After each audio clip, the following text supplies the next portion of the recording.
Before I start this video, I want to make it clear that this content is strictly non-political and purely for educational purposes. This is not an attempt to glorify the actions or the achievements of the National Socialists, nor the war they inflicted upon the world. This is simply history examined and brought to light. With that said, let's take a step back in time and see how far the German armies advanced during the Second World War. Army Group South made the furthest eastward advances of any German forces during the war, so it makes sense to focus on their movements, from the start of Operation Barbarossa in 1941 to the peak of their campaign in 1942 during Foul Blau.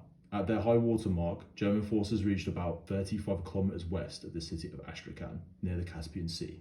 But before we reach that point, we need to take a step back in time to where it all began. In 1939, Poland was invaded by two tyrannical powers, Nazi Germany and the Soviet Union. The country was divided according to the terms of the Molotov-Ribbentrop Pact, a so-called neutrality treaty that secretly agreed to carve out Poland between both entities. The city of Przemyśl, sitting on the Polish-Ukrainian border, was literally split in two. The Germans occupied the western half and the Soviets took the east. Some of the town's main streets became literal borderlines, with opposing troops facing one another from either side.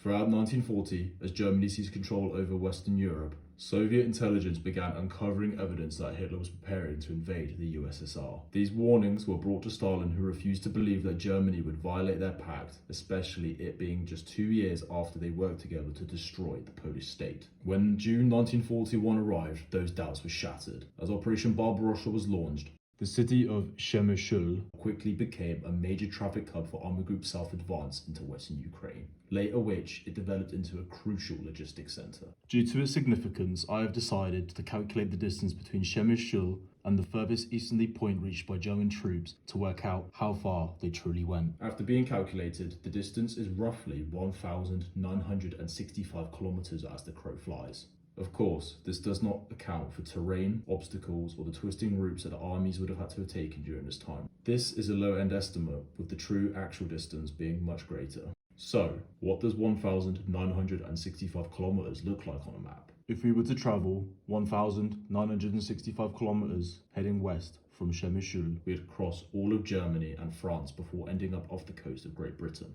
right where Allied merchant convoys would be sailing through trying to deliver supplies under the threat of German U-boats.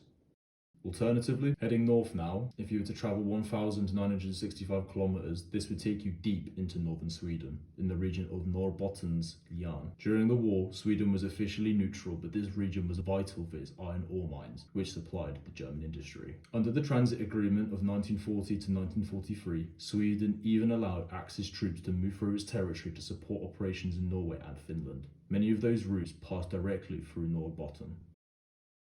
On the flip side, heading south from Przemyśl, travelling the same distance, this would place us in northeast Libya, near the Mediterranean coast, about 110 kilometers from Tobruk and 255 kilometers from Benghazi. Both cities becoming famous during the African campaign as they were scenes of some of the most fierce fighting during this time. Tobruk was under siege from April 1941 until November 1941, defended heroically by Australian, British, Indian, New Zealand, Czech, Polish and Libyan troops. By the time the siege ended, Operation Barbarossa had already been launched and the Axis forces were on the way, closing in on Moscow. It's entirely possible that the area we would land in would have been fought over and controlled by both the Axis and Allied forces multiple times throughout the African campaign. To really grasp the scale of the distance covered, let's now compare it to the United States. Starting from the Empire State Building in New York, travelling 1,965 kilometers heading west, this would put you in central Nebraska, roughly 50 kilometers west of the city of Lincoln. Whereas, if you were to travel the 1,965 kilometers heading east from Los Angeles City Hall, you would end up in southern Oklahoma.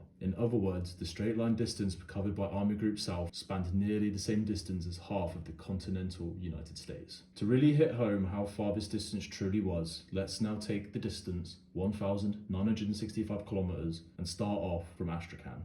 We will head north, passing through semi-arid steppe, much like the terrain that Army Group South fought across during Foul Blau. On our way, we would cross through mixed farmland, dense taiga, moving into subarctic forests. In the Arkhangelsk Oblast, northern Russia. During the Second World War, Arkhangelsk became a vital supply port for the Lend-Lease program, throughout which the United States provided weapons, vehicles, industrial equipment, fuel, food, and raw materials that kept the Soviet Union supplied and fighting in the war.